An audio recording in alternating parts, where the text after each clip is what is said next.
in San Francisco last week along with Jamal Adams. Adams is inactive with a knee problem, and Woolen for now is on the bench. He gave up a touchdown last week on a play action fake to George Kittle and has had some tackling issues. But when I asked Pete Carroll if there were going to be any changes coming into this game, he told me there would not be. But yet Rick Woolen, by our understanding, knew there would be early in the week. Here is Covey, who's fighting to get to the 30, a little bit short, as Will Dissly makes the stop. Well, for whatever reason, over the years, Pete Carroll's Seahawks have had the Eagles' number. 0-7 overall, including a loss in the playoffs, 0-3 here. But the guy at quarterback, Jalen Hurts, is making his first ever start against the Seahawks here in Seattle, and maybe he can write a different story. And there is Rick Woolen. His benching lasted 2 possessions for the Eagles. He's back out there. Sometimes that's all it takes to get a player's attention. It would take Michael Irvin a lot less than that. From the 29, quick throw is batted into the air by Artie Burns. 2nd and 10. Of course, Artie Burns, he's getting the start in the slot because of Devin Witherspoon, the all-world rookie. The year that he's had, he's not up tonight. But Artie Burns, who started the year as the slot corner for Seattle defensively, he's back in the lineup. And Devin Witherspoon, though, he took over when we last had Seattle against the Giants, and he put on a show. And he's been phenomenal. That's a big loss for this defense. Out with a hip pointer. Here's a pass caught by A.J. Brown. They will mark A.J. close to first down yardage. And the official on the far side of the field looks like he's going to give him enough for a first down. The knee may have been down. And now they move the ball back. So it's going to be 3rd down and 1 as that tackle was made by Trey Brown. Well, you got A.J. Brown. Looks like he's a little banged up. I tell you, those contested catches, he's as good as anybody in the game at making those. And this never gets old. It does for defenses. As Hurts on the brotherly shove, the tush push, the quarterback sneak, whatever you want to call it, gets 2. Well, I saw where the commissioner came out and said, no, a lot of people thought it was a foregone conclusion. It was going to be banned at the end of the season.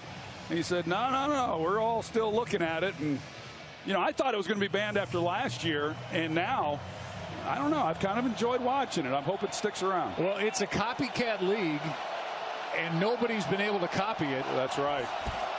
And do it like the Eagles. Swift here. That for Jalen Hurts, by the way, is 18 straight conversions on 3rd or 4th and 1.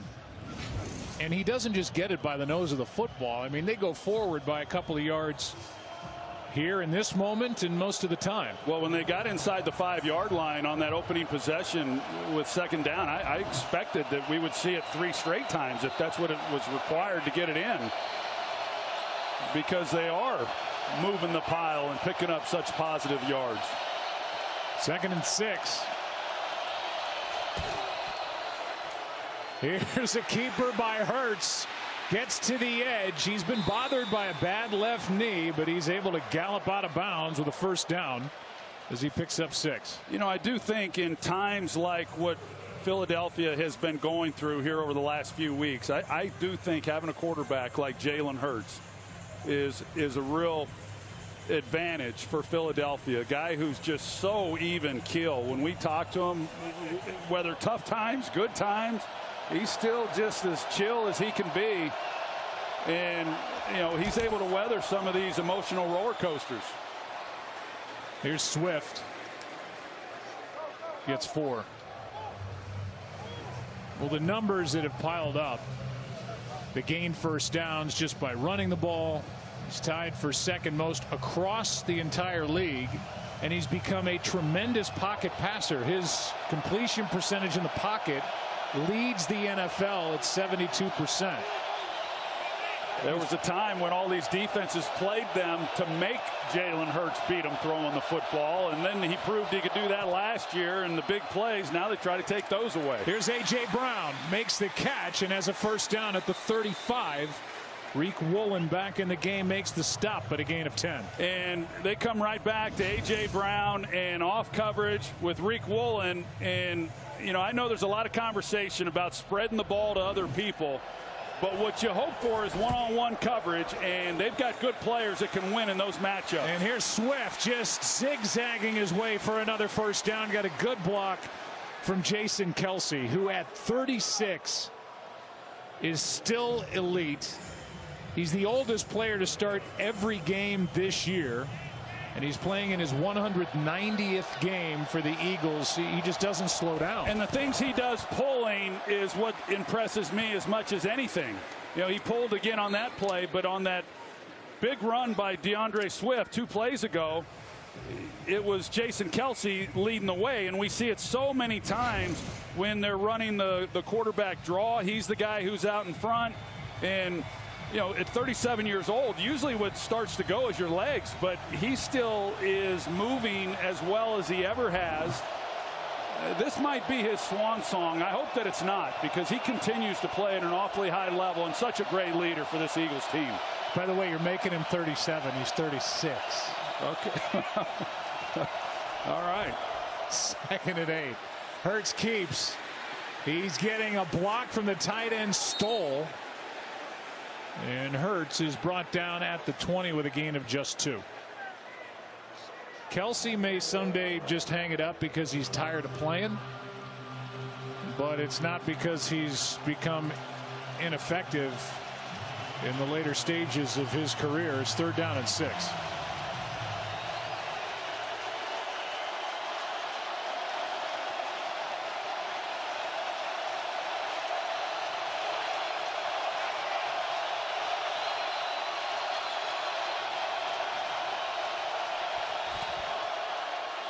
Hurts won't get it, and big Leonard Williams is there with a bear hug and a tackle. A gain of 3. It's 4th down, and the offense is going to stay out there. Well, there's big Leonard Williams, and that's Suopeta, number 78 at right guard. He gets to start with Cam Jurgens out, and Leonard Williams able to win on that, bringing up this 4th down. And Eagles, as you said, they're going to go for it.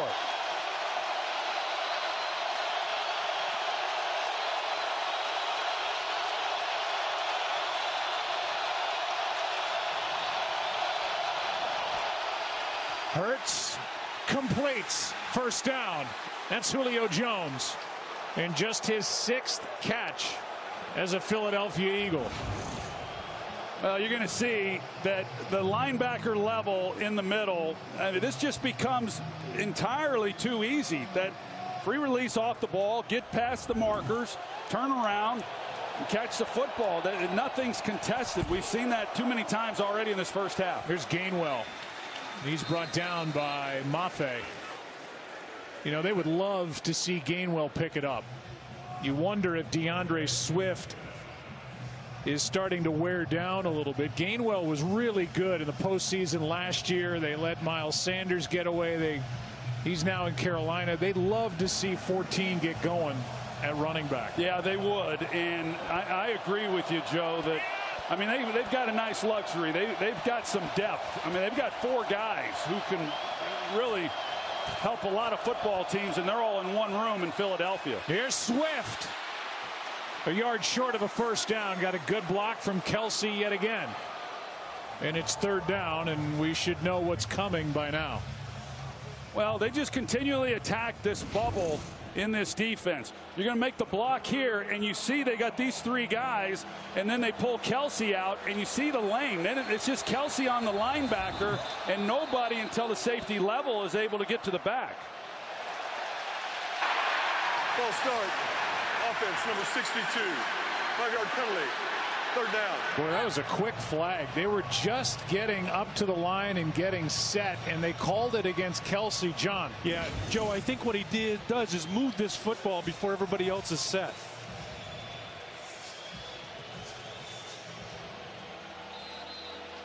If he did, it wasn't by much. That makes it 3rd down and 6.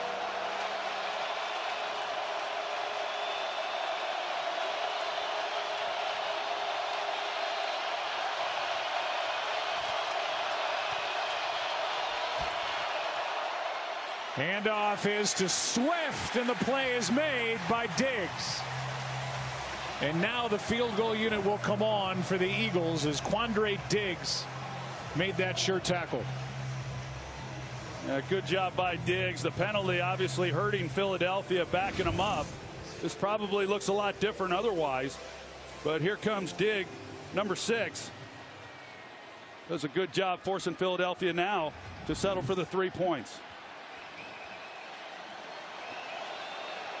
27-yard try by Elliott. And he's about as good as there is in the NFL. We'll give you another look at that false start they called on Kelsey. That's it. But they're about to get it back down by 10 now with under 6.5 to go in the half. Well, it starts to put a lot of pressure on this offense and Drew Lock to get something going, because the way that the Philadelphia Eagles have controlled the clock and put these drives together the way that they have, fortunately for Seattle, they were able to at least force them to a field goal. We need to go back and show you why they called this, John Perry, the false start on Kelsey. Yeah, the league has done a nice job messaging these teams for 6 or 7 weeks on this exact movement. The ball is spotted at the 3.5-yard line, and the center moves it almost a half a yard to a yard forward prior to play beginning. Automatic false start, correctly called. And a big call. With what seems to be these days a foregone conclusion, they'd pick up the first down on 3rd and 1. Seattle gets a nice tackle from Diggs, and the Eagles have to settle for 3. Here's Locke. Play action, good protection, and a hook and a flag as Metcalf was interfered with by Josh Jobe. Arm around the waist, and the call against Philadelphia. Pass interference. Defense, number 28. The ball is placed at the spot of the foul. First down. You see Josh Jobe, he's outside leverage, but Metcalf, he's trying to get to the boundary, and that's where the grab comes in, as he's trying to work that way. And of course Jobe, he's getting his playing time tonight because Darius Slay is out, who had arthroscopic surgery on his knee this week, hoping to get him back for the postseason. But you know, they've been really thin in that secondary throughout the season. They've been shuffling a lot of players. That's a 20-yard penalty. Here is Jackson Smith and Jigba, and the tackle by Sidney Brown. And we look at the way the Seahawks have been using what is a really deep group of tight ends. Yeah, no, they use 2 and 3 tight ends as much as anybody in the game, and they are very productive when they do, and they're somewhat interchangeable. They use a lot of them in the backfield, give a lot of different looks.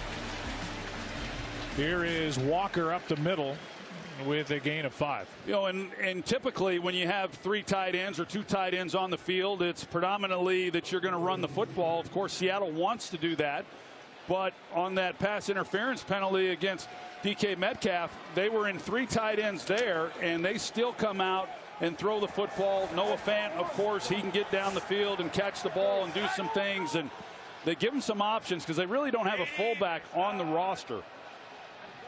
3rd down and 2. Handoff to Walker, and we'll see if they give it to him. He is brought down at the 45 by Shaquille Leonard. And it appears to be enough, and it is, for a first down for Seattle. You know, you mentioned Shaq Leonard, and he gets the start tonight because of Zach Cunningham, who is also out. And they picked up Shaq Leonard a week and a half ago or so. He got a few snaps against Dallas, and you know, he was somewhat of a depth player when they picked him up, and tonight they're going to need him more than they had hoped. Leonard's a 4-time All-Pro, but a couple of back surgeries later he was let go and signed by Philadelphia. Here's Disley to the 40. A gain of 5 is Keely Ringo, a rookie from Georgia, is making his first start tonight with the injury to Darius Slay. You mentioned Slay out with the knee surgery. They have not put Slay on IR, but Darius is by far their best cornerback. Yeah, he's their best. And you mentioned Kelee Ringo, and he, prior to last week against Dallas, he'd only played one defensive snap. 4th-round pick out of Georgia.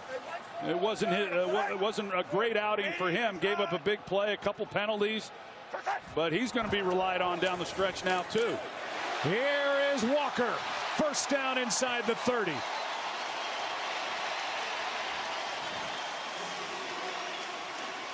Good drive for Seattle. 13 yards for Kenneth Walker.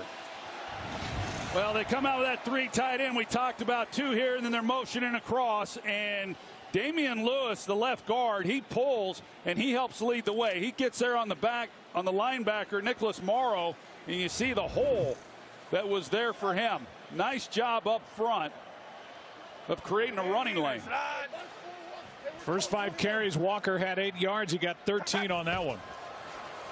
Toss to him here. Looking for a block on the edge, and a strong tackle's made by Ringo.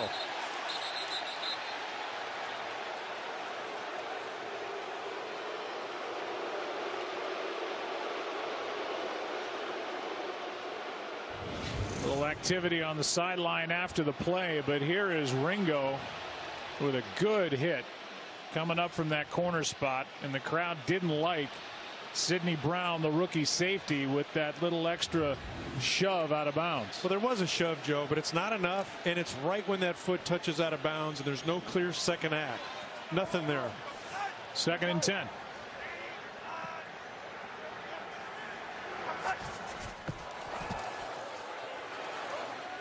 Off the hands of Zach Charbonnet. Rookie couldn't make the catch, so 3rd down and 10 with 2:17 left in a fast-paced first half. You got Charbonnet coming out of the backfield, and just a little bit too far outside of his reach. Locke knows it, of course.